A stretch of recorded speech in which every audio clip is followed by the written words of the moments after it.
and welcome to a very spooky edition of Unscripted Gaming. Ooh. This is actually our first time doing like a Halloween-based episode, and this is I'm not gonna take credit for this. This is Mike's idea, and I thought it was a banger of an idea. I think you had this back in like July or something like that. I don't like the implication that by labeling this a banger idea, you're implying that my other ideas are not bangers. I'm saying we all know all my ideas be bangers. I'm saying that this particular idea kind of surpasses the other ideas you've had. It does, in fact, bang pretty hard. And I'm giving credit where it's due. So for this episode, apropos of almost next to nothing, besides the fact that one of the video games that released a couple years ago, Control, is based on this concept, we are going to be doing an SCP episode. That's right, folks. Ooh. Secure, contain, protect the SCP Foundation. It's kind of a weird, it's just a mutual interest that Ray and I have. And to be frank, we've always just wanted an outlet to share some of our favorite SCPs with you, the kind listening audience. And you're like, but Mike, isn't this a video game podcast? You should talk about video games. First of all, shut up. This is our podcast before anything else. So we can do whatever the hell we want on it. It's actually true, yeah. Josh has been secure, contained, and protected. So we get Josh back when we go through all of them and find out where Josh is. And then we can rescue Josh. Oh, dear Lord. There are so many SCPs. Okay, we should not bury the lead. What is an SCP? Okay, SCPs are short stories. They're like creepypasta stories. Oh god, I have to explain what a creepypasta is. Okay, they're scary stories. Spooky stories. Yeah, spooky pasta. The spooky pasta. They're supposed to be scary stories that people have made on the internet. They have a specific through line. Some of them are considered canon. Some of them are considered one-offs. But they're all about an agency that protects the rest of humanity from figuring out that these anomalies, as they're called, exist. And they're called, what was it, Secure, Contain, and Protect? Because the agency, I do believe it's called the Foundation or something like that. The purpose of them is to make sure that no one sees them, no one knows about them, and as much as possible do not destroy it, because we need to understand these items, or whatever they are, these anomalies, to better understand the universe. Because in the SCP world, the universe is weird, it's scary, it's messed up, or sometimes it's hilarious. And a little spooky all at the same time.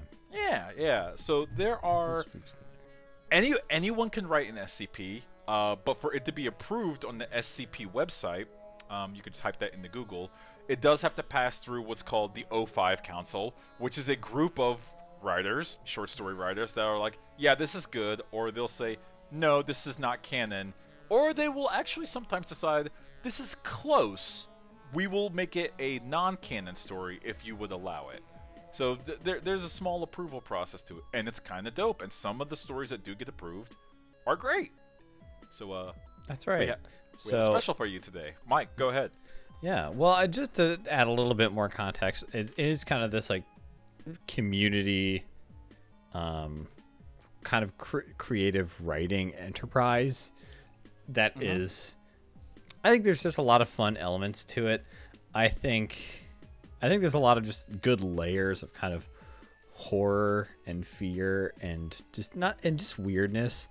Yeah, it's kind of like, I like the very kind of bleak sense that if something like this existed, it's very realistic in a sense that this is just how humans would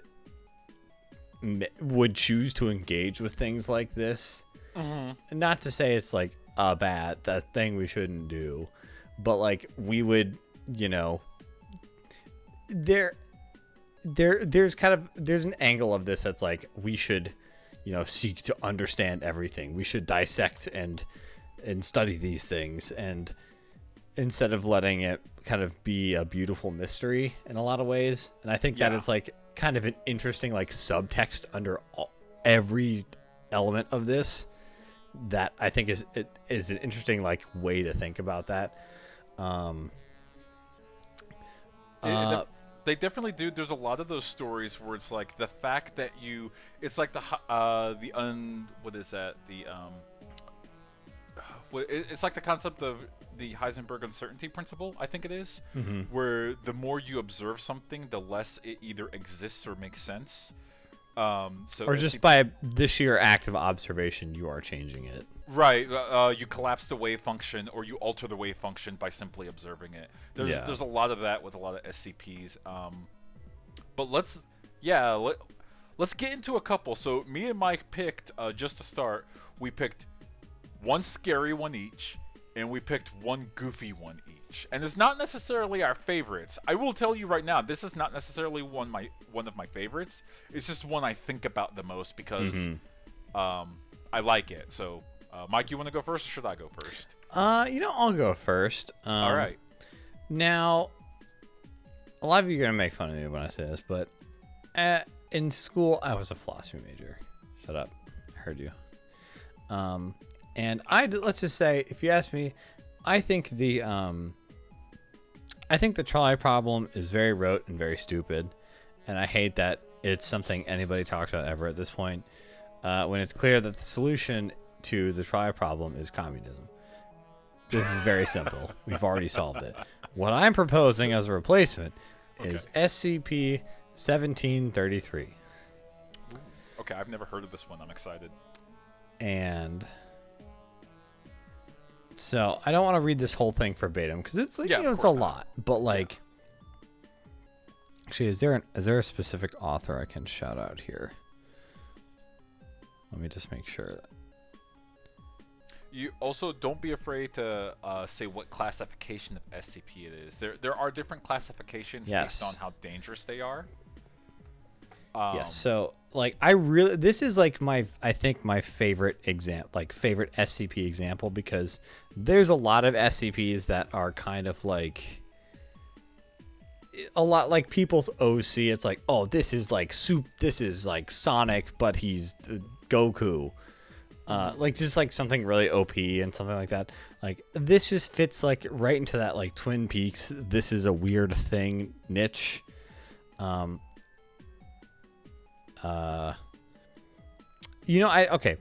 last thing before I actually start reading this. I'm sorry. Sure. Basically, just if you're still like, I don't understand what this SCP thing is at all. For a visual example, think about like the Indiana Jones warehouse at the end of Raiders of the Lost Ark. Mm-hmm. Like that is kind of it's a little bit different, but like that kind of categorization of strange things to ultimately ascertain understanding from them, or to just secure them and keep them quarantined away from any sort of broader truth, in my opinion.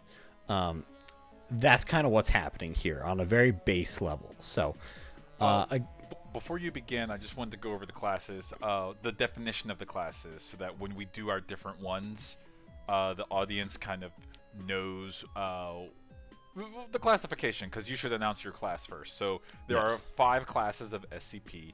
They're safe, and those are very easy to contain. That's an SCP that's like, oh yeah, we found it, and we put a glass over it, like a wine glass. It's a spooky hot dog. Yeah. I think that one actually might exist. I'm sure it does. There's class Euclid, which is, this one put up a fight, but it was predictable, so, we got it under control. There's class Ketter, and this is the most dangerous apocalyptic type of class. Basically, a Ketter class is the SCP where if you encounter it, it could destroy all life either on the planet or the universe or in this dimension, time-space. There is class, I'm going to mess up this enunciation, Thumiel. The existence of a Thumiel class means that there is an SCP equally as dangerous to it, and it exists to counteract another Thumiel class. It's a very specific type. It's like a Cain and Abel type, which, by the way, if I ever see that other SCP, man, it's on site. Exactly. By the way, Cain and Abel are SCPs, and that's a piece of trivia there. And then there's Class Apollon. Class Apollon is essentially God.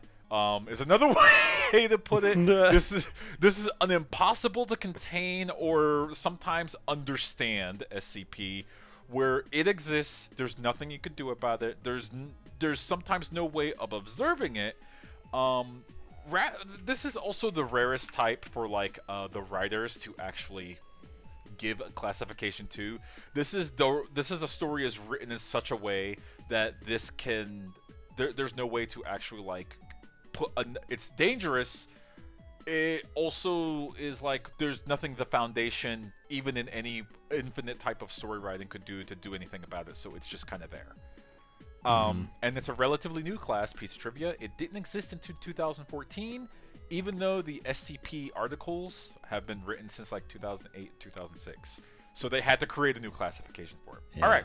So Mike, what class is your first one? Yes, bring it back. This is a safe class. Okay, all right. For a scary one, we're off to a safe one. Okay. See, this is you'll get why this is one I think that is interesting to me because of you think about it, the implications are horrifying. So, the DVR containing SCP-1733 is to be kept in a secure video archive at site. There's lots of redaction happening here, so is something that is redacted. Playback of SCP-1733 is strictly forbidden. This is important, remember this. Unless required for research. Personnel must contact Dr. Geller for permission to study the SCP. The juicy part, the description. SCP-1733 is a digital recording of the 2010-2011 NBA season opening game played at the TD Garden in Boston, Massachusetts on October 26, 2010 between the Boston Celtics and the Miami Heat. Agents monitoring social networking sites were alerted to SCP-1733 when Boston native complained in a Facebook thread on October 27th about a technical foul in the third quarter involving players Ray Allen and Chris Bosh that never occurred in the original broadcast.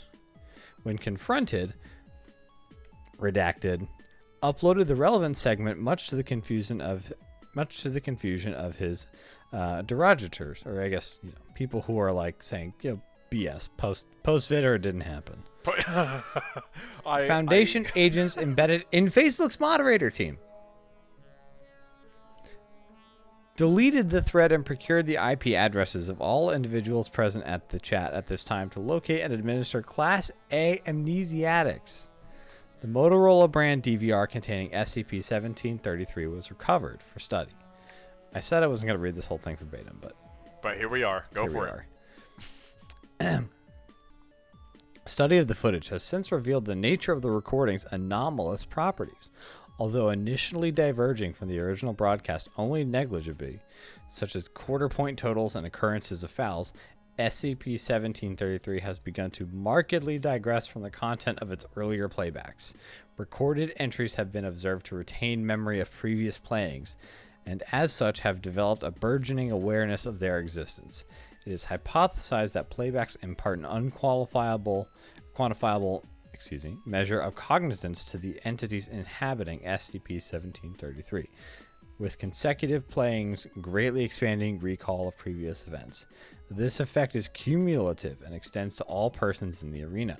Quality of awareness has progressed from reported feelings of intense deja vu by commentator personalities Mike and Tommy to a near eidetic memory of preceding playbacks. However, to note, no entities inside SCP-1733 have ever addressed the viewer directly or shown awareness that they reside within a digital recording. So, that's what's happening here. Essentially, so they're stuck in this recording of this game. And each time you watch the game, or the recording of it, the recording changes ever so slightly, and people inside the recording in the arena at this time have become aware of this. It was initially thought that the purpose of SCP-1733 was to depict an infinite number of game outcomes, since players were able to modify offensive and defensive strategies during every playback. By playback 34, players and coaches became so keenly adapted to the opposing team's playbook that the score remained 0-0 until 3 minutes and 34 seconds into the first quarter. As quality of recall was still weak in the early stage iterations, memory of preceding playbacks likely manifested as a vague intuition felt by players, fans, and team personnel alike, interfering with their ability to grasp the full scope of the situation. By playback 45, however, comprehension of their predicament had reached such a point that players declined to play altogether and assembled with the rest of those in attendance to formulate escape plans. It is the conclusion of Foundation researchers, that the inhabitants of SCP-1733 are imprisoned in the setting of the recording, as they have been unable to exit by any means. Doors leading out of the arena have not yielded to an estimated force in excess of redacted. The assembly has also been unable to exit from locker rooms, player facilities, and skyboxes. Waiting for patrons arriving at scripted points prior to the start of the first quarter has also been unsuccessful. Individuals leave by where patrons entered and are then unable to navigate and escape from the adjacent corridors that girdle the main arena. Escape attempts have since grown more desperate and have included failed attempts at constructing makeshift explosives and all-out rioting. Ooh. Yeah. The fracturing of the assembly into three opposing factions, and by playback, the ritualistic murder and disbowelment of players in the hopes of appeasing whatever it is that confines them. However, upon the beginning of a new playback, all persons are returned to their pre-game status unharmed. Researchers have been unable to duplicate the effects of 1733 with other recordings made by the DVR, confirming the device is not the source of 1733's properties. Due to this distress visited upon the inhabitants of 1733, testing has been suspended indefinitely. And then, so that's kind of the basic summary. Let me see here.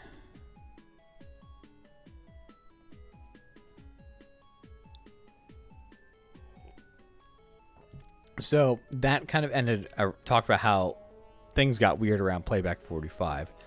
There's a, I won't read the rest of this because there's a timeline here of some other notable developments on playback 2, 15, 26, 27, 44, 45, 51, 52, 55, 65, 73, 95, 112.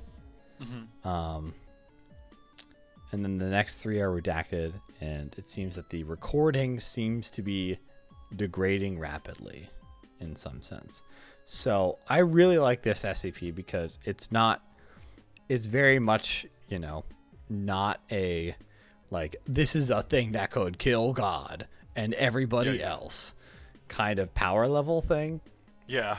I mean, it's not the Goku of SCPs. Yeah, exactly. And it's also, Chris Bosch is the real life Chris Bosch is probably has, he's fine. He has no idea this exists. Mm-hmm. But I really like the weird, just kind of horror of this. And I'm also an NBA fan, so I just like that there's an SCP about the NBA. And I think this is an interesting, I like the weird dilemma of this because, when you're, I don't know, I think it's a very scary SCP, which is cool because it's, it's a recording in a DVR. Yeah. Pretty benign, but there's just a lot of good kind of implication and horror of, like, were these people experimented on? Because it was, the recording didn't produce this, so it was like, was it something at the arena? Like, there's just lots of fun kind of thoughts that branch out from this, and I think it's a pretty scary SCP, and I think this might be one of my favorites for sure. Yeah, imagine the existential horror of realizing that you are alive, but you are alive in a pre-made recording, and you know what that means. You have the awareness to know what being stuck in a recording means, and you can't escape. That's a good type of like mental horror, psychological horror. Yes, exactly. Okay, so yeah, that was a good safe class. All right, so I'm going the opposite of you. I'm going full-on sci-fi Ketter class. Let's go. All right, let's go. All right, I am doing SCP-2399. If you're new to the podcast, I don't know why you chose this episode to start, but hello, I love. Hey, hi, hello, how are you? Yeah, I love sci-fi. I play much of sci-fi games, watch a bunch of sci-fi movies, so this SCP is like right up my alley. This Ketter class is SCP Level 5 Top Secret. It was written originally, let me shout out the author's name. It's just a bunch of letters, but still. DJKAKTUS. Special containment procedures. Due to 2399's location, nature, physical means of containment are currently impossible. Implemented Foundation agents in major observatories are to contain footage or images of SCP-2399. An ongoing misinformation campaign is in effect, which has thus so far been completely to suppress any knowledge referring to SCP-2399 from all public awareness. Foundation satellites are in orbit around Jupiter to maintain constant vigilance of SCP-2399's reconstruction efforts, and all attempts to hinder the process should SCP-2399 efforts reach 75% completion should be alerted. Additionally, a perimeter of long-range electromagnetic jamming satellites, these are called the Barrier Array, has been situated high in orbit above Jupiter. Any transmissions intercepted by this array are to be summarily decoded and logged. In the event of SCP-2399 surpassing over 75% completion, or an information breach to the public, in the jamming perimeter, not to the public, I'm sorry, just information going to the thing. Necessary Foundation personnel will engage Protocol Legionnaire 5. See Addendum 2399/L5. I'm sorry to interrupt you, but that is probably a top tier protocol name. Like, if you're gonna call a protocol Legionnaire 5, right? That's for some heavy shit. Yeah, it's time to go. It's go time. Oh yeah. Protocol Legionnaire 5 will thus begin completion at this time. Description. All right, that was all the preamble of what happens if to contain this thing. Here's what it is. Description. SCP-2399 is a massive, complex, mechanical structure located in Jupiter's lower atmosphere. It is, since its visual discovery in 1963, SCP-2399 has been observed to use highly advanced antimatter-based weaponry to create spatial disruptions and devastating atmospheric data expunged, observable in the large red vortex commonly known as the Great Red Spot. Now, what you don't know, and what we might show in the actual video portion of this, is they actually have some footage going on in some of the SCPs, and this one is a GIF, a very spooky GIF, of something large and black moving across the Great Red Spot of Jupiter. For those of you that don't know, the Great Red Spot of Jupiter is as big as Earth. So if something large and black is visible across the Great Red Spot, that's very big. That should concern you. Oh, so we have it's now it's spooky when things that are black go from one spot to another. Okay, wow. Oh yeah. Specifically on Jupiter. Really cool. Okay. On Earth, it's cool. Okay. All right. Okay. It's location based. Okay. Location. I'll stop. Yeah, I forgot that's how that works. You're right. Thank you. 2399 appears to be damaged, possible due to an impact with the moon of Io before coming to rest in its current position. SCP-2399 has been observed releasing a multitude of small octopoid repair drones in an effort to repair the damage it has taken. Some of these drones will remain near SCP-2399, while others will patrol nearby moons or deeper into the gases of Jupiter itself in search of the parts that 2399 is missing. Computer models estimate that 2399 is at 59% completion, with a current rate of 0.78% completion annually. This rate has increased an estimated 0.12% in 1970. Despite its damaged state, SCP-2399 seems to possess a limitless power supply, advanced electromagnetic shielding, matter-disrupting weaponry, and the ability to repair damage done to itself, and has a precise tracking and targeting system. Please see Addendum 2399-2B. Due to the large difference in technological advancement between the creator of SCP-2399 and our own, for all intents and purposes, 2399 is currently indestructible by human means. In theory, 2399 might be left vulnerable by a powerful enough electromagnetic pulse. Unfortunately, this technology does not yet exist. Since 1971, SCP-2399 has been the recipient of an unending stream of electromagnetic-based communications originating from the Triangulum Galaxy, roughly 3 million light-years away from Earth. The means of SCP-2399's travel to our solar system and the means of its communications are all still unknown. From 1971 to 1985, SCP-2399 has continuously received a single encoded message which, through code breaking and translation efforts, appears to be a code to simply repair the damage it incurred upon entering our solar system. After this time, the barrier array, we talked about that earlier, was established to intercept these messages. This coincided with a period of radio silence from the origin of communications until 1996, when a different order began transmitting. The barrier array has thus prevented SCP-2399 from receiving this command. What is the command? Please see Addendum 2399 Comlog. Now, I'm going to read to you good. the addendum. That is beautiful. Man, that's sick. It's a good one. So That's let me read good. to you the addendum for 2399 Comlog. What was the message it received in 1996 that the barrier array under all conditions must stop it from receiving? Redacted in 1971. Unit is damaged. Repaired. Redacted in 1985. Updating orders. Maintain position. Repair. Again, another message in 1985. Period of radio silence. Barrier array is established. All messages intercepted. Redacted. 1996. Unit is out of range and target. Proceed to Planet 3 in the solar system. Coordinates redacted. Then repair. Then redacted.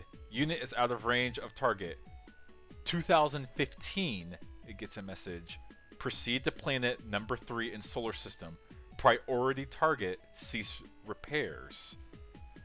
And finally,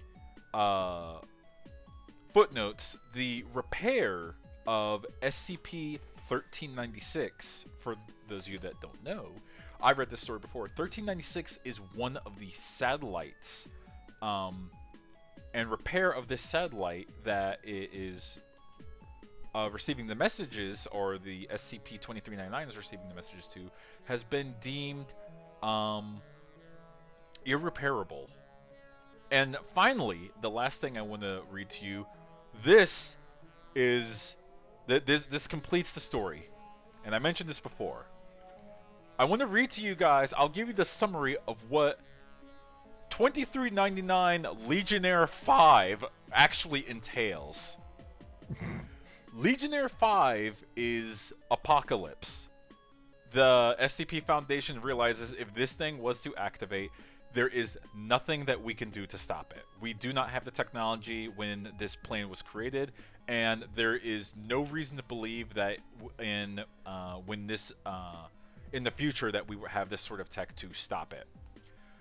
Legionnaire 5 is you send people to the moon, and you construct a giant laser, a giant EMP laser, to shoot it, to buy it time, to buy the world time, to hurl every bomb in existence at this thing. Yeah. Yeah, this is it. I think it is incredibly funny that the ones that we picked are like incredibly. The one I picked is very Mike, and this is very Ray. Yeah. This is extremely Ray in like the best way possible. It's so good. Yeah, it is. And it is noting in the Legionnaire Doctrine that this plan probably will not work. It is a very somber, I will leave links to this in the description for the podcast, but it's very somber in Protocol Legionnaire that this does not have a chance of working. We will probably fail. The fact that this thing crash landed on Jupiter is our only shot of realizing how close we are to the end. That's it. That's basically the story. Yeah. It's one of those you're staring in the face of death kind of things for decades type of SCP, which I kind of like because it's one of those existential. Most of the Ketter class SCPs are pure existential dread, and they always have a way of going about them. But this is pure sci-fi existential dread of there is a group of people. There's only so many people that can join the SCP Foundation. There's a group of people that knows, and they're hoping against hope that never gets fixed. Because if it does, our last-ditch effort is to warn everybody on Earth that everyone's going to die, and it's going to be by the dumbest thing possible. What's gonna do us in? A spaceship that we've known about for 4 decades. That Jimmy Carter got briefings on. Yeah, exactly. And it's like, what? I also, some SCPs have some visual treatment, like you said. It's a cool GIF here. I really like, I think it's cool how you can just even like having some pictures of the red spot on Jupiter and then like crosshairs or like zooming in on a specific part of the red circle is like, or like, oh, it's the object is right here and it's like a red circle. It's just like a tiny little identification circle. Just like, I just love the good that's just like such good like flavor. It is to like. It just, I think that's the really cool thing about really great SCPs is that you can do so much with so little. It's like, yeah, this is just like, it's just a picture of the red spot of Jupiter that is black and white with like a red crosshair on it. But like, that just with in a really well written one, like really, really simple little touches like that are like, it would kind of put you in the headspace of like, oh, you're part of this agency. You're reading this like super top secret document. Like it just like a lot of that stuff really plays to the kind of fantasy of it in just a way that is really cool. So bravo. That was a great pick. Oh, thank you. Yours was no slouch either. Yours was good psychological horror. So now we move on to the sillier SCPs. Mike, what is your silly SCP? Okay, well, let me get back to it here. Oh, I think I accidentally closed my window for it.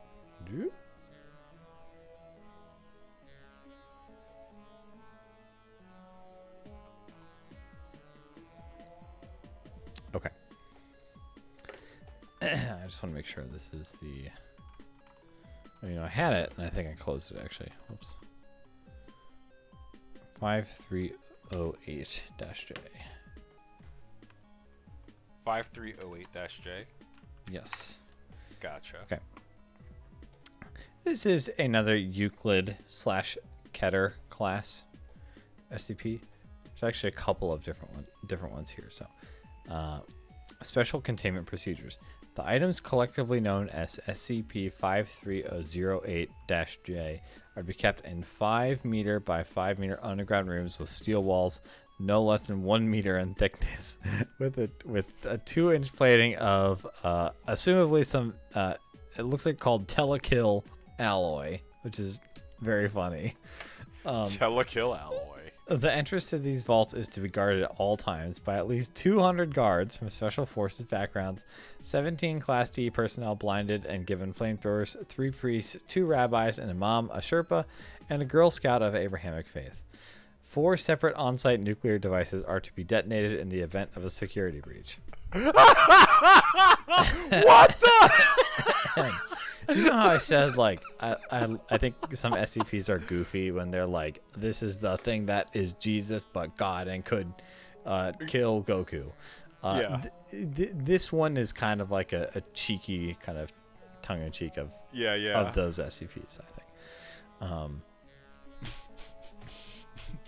4 separate nuclear. I love it. 5308-J is a collection of objects of unknown anomalous properties, which have to date eluded the best minds of the Foundation. A detailed description of each item follows. J-1. A perfectly cubical piece of granite 20 centimeters on a side, weighing nearly 20 kilograms. It was discovered by Agent Redacted at a yard sale in North Dakota, and immediately recognized as dangerously platonic. Previous owner was unfortunately killed during the ensuing firefight. Fortunately, J-I survived to be placed into Foundation custody. Please see the experiment log for details on its anomalous properties. I'm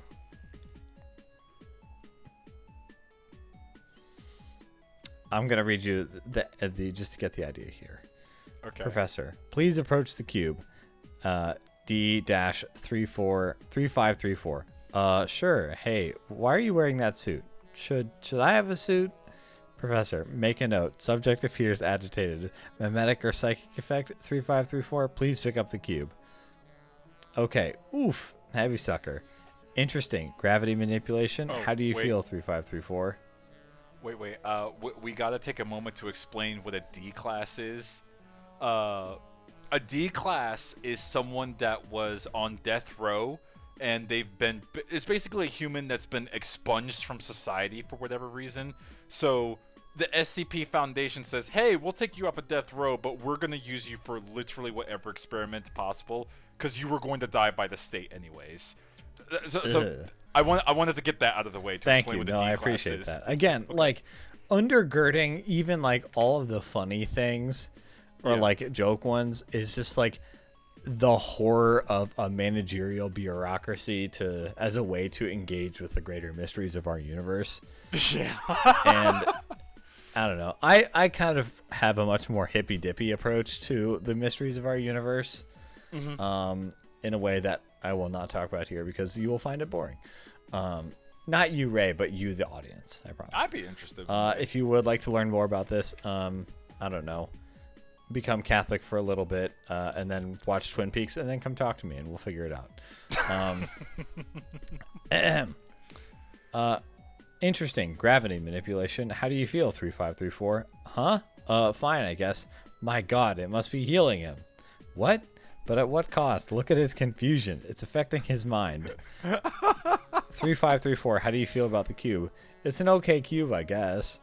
Put the cube down. Right now. Put the cube down. 3534 complies. Take the shot now while he's no longer in contact. D3534 is shot by 5 separate snipers simultaneously. Thank God he put it down. If he'd still been holding the cube when we shot him, there's no telling what it could have done. I want his remains incinerated and the ashes to bound into a concrete matrix just to be sure. Oh my God. That is great. I'm going to jump ahead here. J-3, a spayed female house cat with russet fur weighing approximately 3.5 kilograms. SCP-5308-J-3 was found near the entrance to one of the Foundation's fronts. Despite multiple interrogation attempts, it has yet to reveal what it was doing there. Analysis into its anomalous properties has been fruitless as yet. So what's it made of? This is a professor and doctor going back and forth. So what's it made of? What do you mean? Is it made of bones? No. Well, its skeleton is, but not the rest of it. Is it made of blood? No. Is it made of gravity? No. How would that even work? Is it made of fire? No, it's just made of, well, cat. Doctor, name redacted, was later terminated in case of lingering mental influence by SCP-5308-J-3. Oh my God. I like this one. This is a good one. And there's a picture of J-3 here that is very scary. I'm going to copy and paste and send it to you, and just. Okay. I just want you to see how. Look at this. Oh my gosh! Oh my god! The horror! The horror! My God. I need an amnestic ASAP. Yeah, we better call 5 snipers to your house. So, I like how. See, in case you didn't get the joke here, the joke is that these are clearly normal objects. It's like, this is a box. That's a cat. But, like, the way the Foundation organizes things, there's always, like, an implicit, like, paranoia and fear of, like, when it's kind of like when you have a hammer, everything looks like a nail. And when you have a bureaucratic monstrosity designed to, categorize and, the managerial containment and destruction, if possible, of anything anomalous, everything looks like an SCP to you. And again, even in the funny ones, there's just a little shred of horror and darkness. Just a tiny bit. Just a sprinkle. The fact they annihilated the D class for just saying, seems like a cube to me. My God, it's controlled his mind. Kill it. Take the shot. Which one? All of them. So I thought that was a pretty funny one. Ray, okay. Yeah, so my SCP is actually not from the joke, because what Mike read was actually from the joke category of SCPs. There actually is like a specific joke category, and that's why it has that J at the end of it. Mine is not from the joke category, but I legitimately, while researching SCPs today to find which one to talk about, this one cracked me up at the gym. Like, I was laughing like a fool because of how absurd it is. I'm like, it's not classified as a joke, but I'm classifying it as a joke. By the way, what class was your SCP? Yours was a Ketter class, wasn't it? Yes. Yes, okay. This one is SCP 1422. I don't see the author's name. My apologies, can't shout that out. But this is classified as a neutralized class. Haven't told you guys about that. Neutralized means that the SCP Foundation is aware of it, and it's no longer a threat. It's no longer an issue. It's nothing humanity has to worry about possibly ever again. So, special containment procedures. Let's jump right into it. All information about SCP-1422 is restricted to personnel with Level 4 operational clearance. As of March 18th, 2009, all personnel have been informed of Yellowstone National Park's existence. The personnel with insufficient clearance must have their memories of SCP-1422 removed. So, just to give you guys a synopsis, SCP-1422 is everyone in the Foundation at some point in time were completely unaware that Yellowstone National Park existed. They don't know what caused it.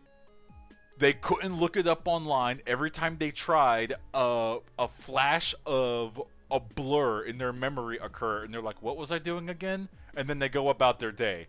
When they're like, I should look up a park. And they're like, what? Is there a big park over it? No. No one had been to it. The National Park Service that was assigned to Yellowstone National Park were unaware of what they were doing day to day. They just existed. And if you were ever to remember that you forgot that Yellowstone National Park existed, you are directed to the O5 Council for Level 5 clearance to be forced to take amnestics that you forgot that Yellowstone National Park existed. I love it. What had happened and what the SCP Foundation had assumed had occurred was that Yellowstone National Park did not exist in our dimension for a long period of time. It existed in a separate dimension. And then one person in the SCP Foundation, I think they actually named what the person's name was in their rank. Yeah, they marked it out, what the name and the rank of the person is. They had said in the SCP Foundation, walking like desk to desk, saying like, Hey, you guys ever been to the Yellowstone National Park and nobody knew what this person was talking about? They're like, what's that? Is that a thing? And then they would forget that he said anything. And this could, because he kept bringing it up, it actually caused Yellowstone National Park to merge into our dimension and thus exist. And then everyone had recollection of, oh, I know what that is. Yeah, what about it? And when brought up as the SCP, this kind of is where it gets to the spooky part of the funny story. Now people are wondering, wait, if it has existed, but it was removed from our entire dimension, why? And that's where the SCP ends. It's a bit of a joke, and it makes me crack up that there's this whole section of the planet that most people are very fully aware of. Just people in the agency, like. Yeah, that no one knew of its existence at all, and they're unsure of why no one had consciousness of it until one specific agent had remembered it and he almost spoke it into existence by causing dimensions to merge, and thus Yellowstone National Park comes into being. That's it. That's my joke, SCP, and the joke of it is like, what? That's a great joke. What is generally a pretty good joke. Okay, we have a little bit of time for a rando. Mike, do you have a random SCP you want to talk about? I was doing a little bit of clicking around, and apparently the random button is acting up here, it seems. So I found another classic that you'll probably recognize, I'm gonna bet. Okay. Because I feel like I've read this one before, and so I bet you have too. This is a Euclid class battleship. This is SCP-87. SCP-87, okay. SCP-087 is located on the campus of Redacted. The doorway leading to SCP-087 is constructed of reinforced steel with an electro-release lock mechanism. It has been disguised to resemble a janitorial closet consistent with the design of the building. The lock mechanism on the doorknob will not release unless, redacted, number of volts are applied in conjunction with counterclockwise rotation of the key. The inside of the door is lined with 6 centimeters of industrial foam padding. Due to the results of the final exploration, see document 087-4, no personnel are permitted access to SCP-087. Description: SCP-087 is an unlit platform staircase. Stairs descend on a 38-degree angle for 13 steps before reaching a semicircular platform of approximately 3 meters in diameter. Descent direction rotates 180 degrees at each platform. The design of SCP-087 limits subjects to a visual range of approximately 1.5 flights. A light source is required for any subjects exploring this SCP, as there are no lighting fixtures or windows present. Lighting sources brighter than 75 watts have shown to be ineffective, as 087 seems to absorb excess light. Subjects report and audio recordings confirm the distressed vocalizations from what is presumed to be a child. The source of the distress calls is estimated to be located approximately 200 meters below the initial platform. However, any attempts to descend the staircase have failed to bring subjects any closer to the source. The depth of the descent calculated from Exploration 4, the longest exploration, is shown to be far beyond the possible structure of both the building and geological surroundings. At this time, it is unknown if SCP-87 has an endpoint. SCP-7 has undergone 4 video recorded explorations by Class D personnel. Each subject conducting an exploration has encountered SCP-87-1, which appears as a face with no visible pupils, nostrils, or mouth. The nature of SCP-87-1 is entirely unclear, but it has been determined that it is not the source of this pleading. Subjects exhibit feelings of intense paranoia and fear when faced with 87-1, but it is undetermined whether said feelings are abnormal or simply natural reactions. Addendum. Over a period of 2 weeks following Exploration 4, several members of the staff and students from the campus were reported knocking at a variable rate of 1 to 2 seconds per knock coming from the interior of 87. The door leading to 87 has been fitted with 6 centimeter thick industrial padding. All reports of knocking have ceased.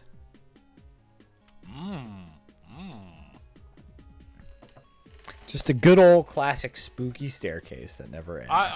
There is a video game based specifically on that staircase, and you just keep walking down it, and you can find some, what do you call it? Yeah, you can find some Twitch streamers playing it. It's like from 10 years ago, but yes, I remember that. Oh, I think I've played that actually. Yeah. Oh man, that's bringing some memories back. Bad. No thanks. I'm good. So you just gotta hit the no clip button and just really fly down that sucker. Yeah, you really? That's a secret, yeah. I gotta ask you, because I never played the game, what happens when you reach the bottom? Oh, weird. You can. I thought. Did you hear that weird sound? I didn't hear it. What were you talking about? Oh my gosh. Fair enough. Fair enough. So, okay. But I have two options. I can either go hyper spooky as our last one for my random, or I can go more tame, but one of the more classic SCPs. I'll let you choose, Mike. Oh boy, you shouldn't let me choose because I'm picking hyper spooky. We got to. You want to go the hyper spooky one? It's the Halloween episode. We can save the tame one for our Flag Day episode. Flag Day. Hyper Spooky is the SCP called 2718. Now, I really actually don't advise people with thanatophobia or kids actually listen to this SCP because it is actually kind of really messed up. It's actually one of the better written stories, and it was one of the ones that gives you pause when you think about it because let's tell the story. But yeah, seriously, probably if you're younger than 13 years old, maybe skip this one.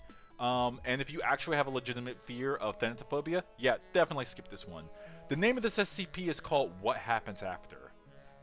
They have a lot of, if you go to the website, what's called cognitohazard things to keep you from scrolling down to read the SCP. The SCP numbers keep scrolling. It keeps warning you, probably don't read this one, so on and so forth. It is the revelation that the human body remains conscious and aware of your death, and it's disguised so elaborately that humans cannot know the truth. I will read to you it in its entirety, but rather quickly, because, we got things to do. SCP-2718 is a case that deviates heavily from the typical style of other SCPs. I'm reading a summary version of this. It is a cognitohazard that is considered so powerful that it is considered a breach to read it out loud.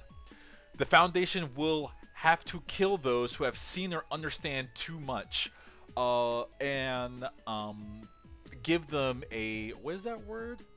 Trinitite class memetic, which is for Demerong eyes only, and sometimes you will be hit with what's called the Golden Aneurysm if you were to read this SCP. They really don't want you to understand this one.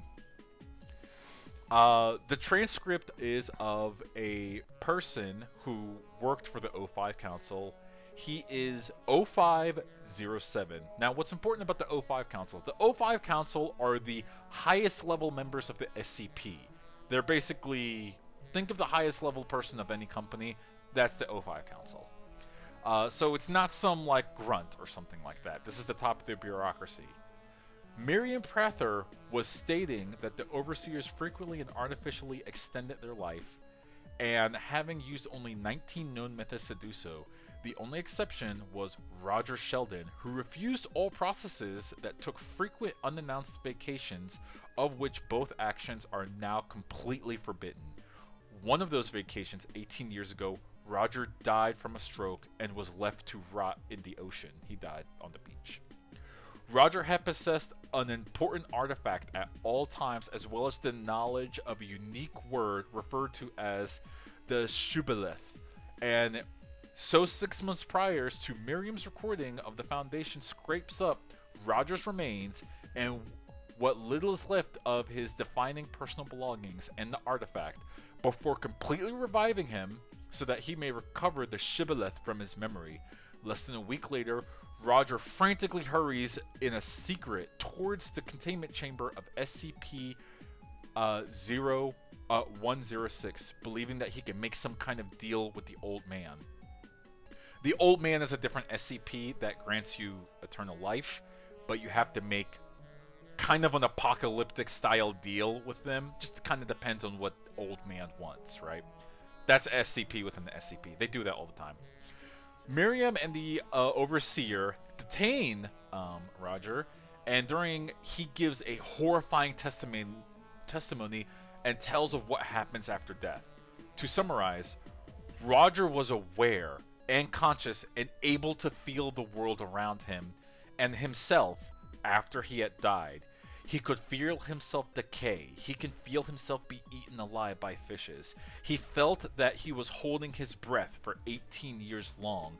Every second that went by, he had perception of it. Every second of pain was increased beyond what words could ever describe. Every part of his body was removed that he could feel it, including those eaten by insects, animals, and just decay of life. Miriam and the Overseer were so shocked, they rushed to hold a teleconference with the rest of the O5 Council, and Roger thus testified again. The revelation drove all of the Overseers completely insane.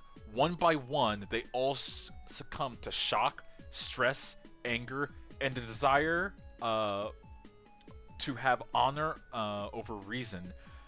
O5, O8 in particular, become Roger's yes man. O2 tries to calm the rest of them down. O3 of the O5 Council, I'm just abbreviating here, decides to turn the decision and to neutralize death, as if the SCP could be cast into a vote, as if, is it possible, can we stop death itself?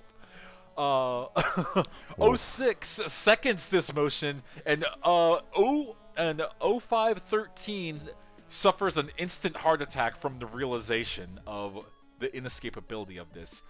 O510 thus also seconds that we must stop death. This presumably allows the Foundation to disguise the information and the recording as a cognitohazard, misconstruing the Overseer's natural reactions artificially instigated. O501, the top Overseer, is so shaken, overwhelmed with his obligation to his job, that he immediately silences the room and silences all 12 members of the O5 Council and activates Emergency Protocol 17, which releases a gas into the Council full of amnestics, and therefore they all lose consciousness and the Council forgets everything they heard. But O501, the Overseer, releases a cognitohazard and threatens to spare, but then ultimately kill Roger. He can never let Roger speak of this again.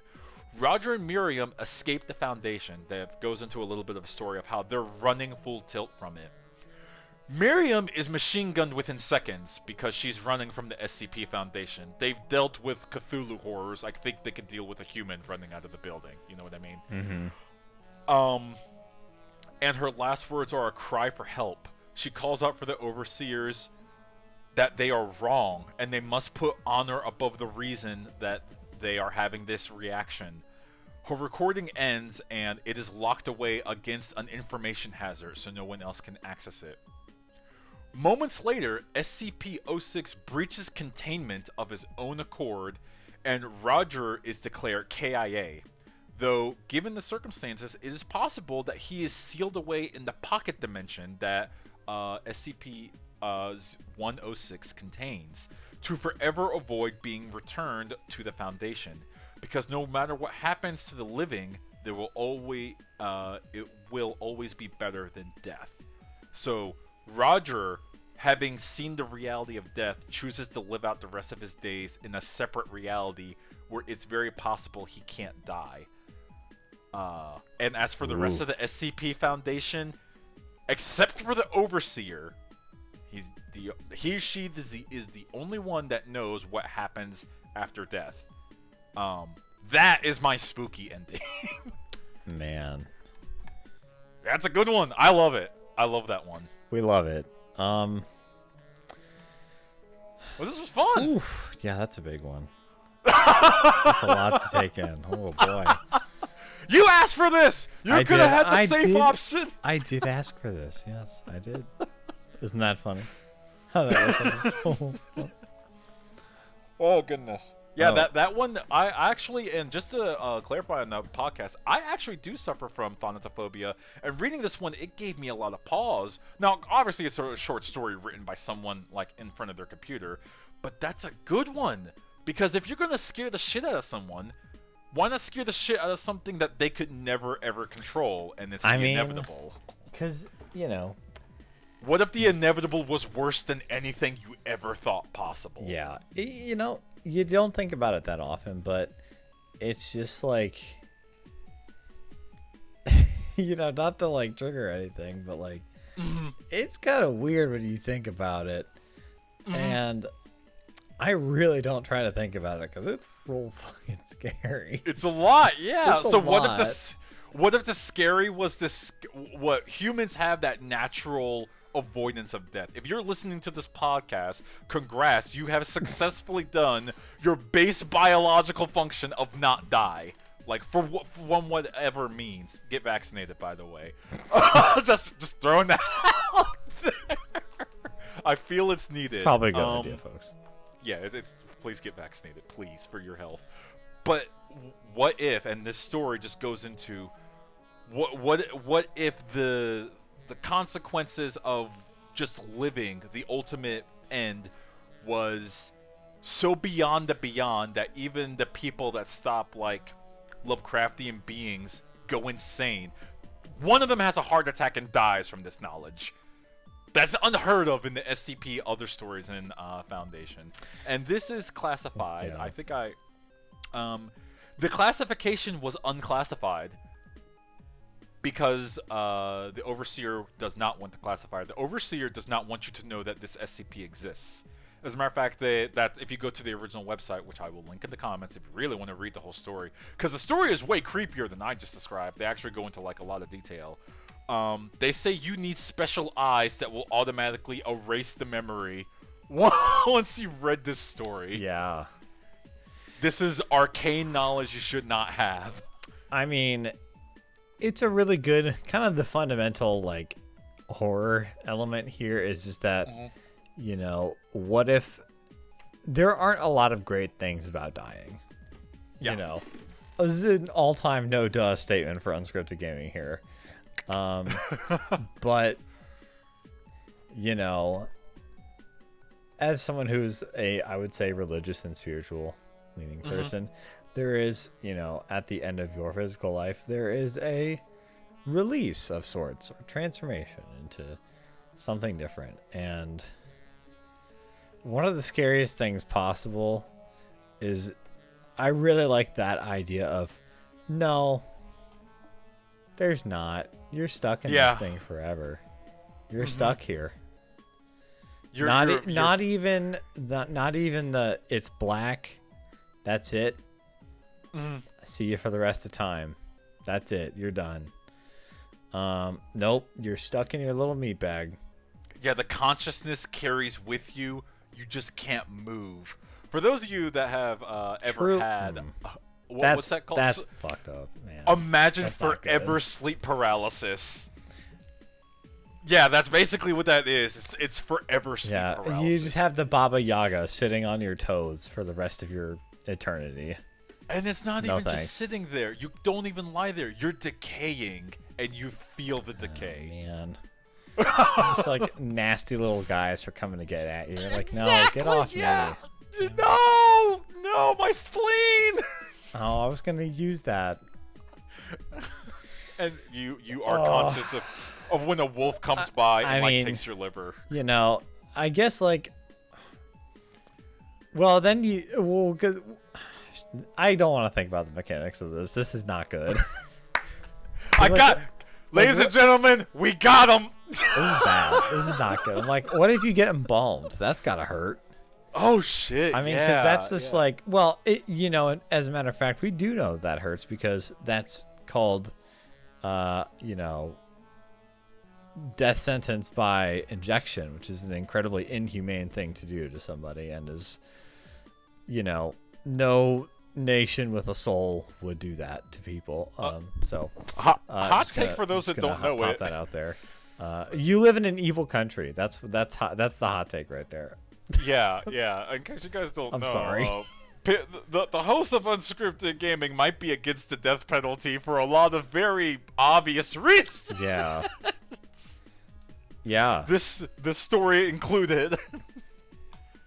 Yeah. What if I do you know what really turned me against the death penalty?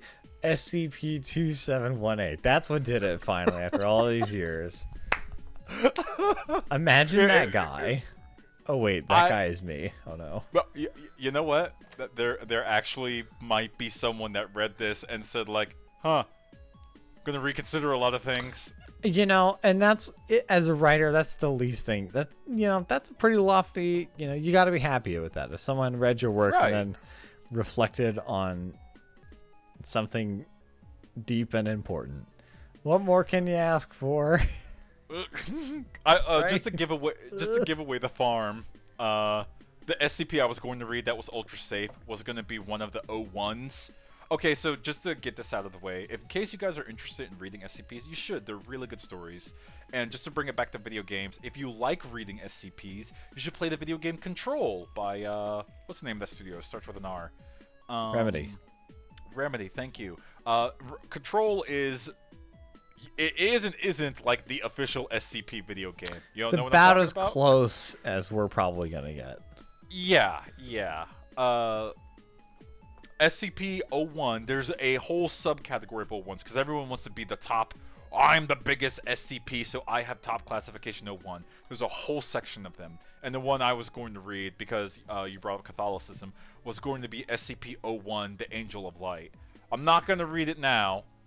But if you guys are interested, you should read that one, because that one's kind of baller.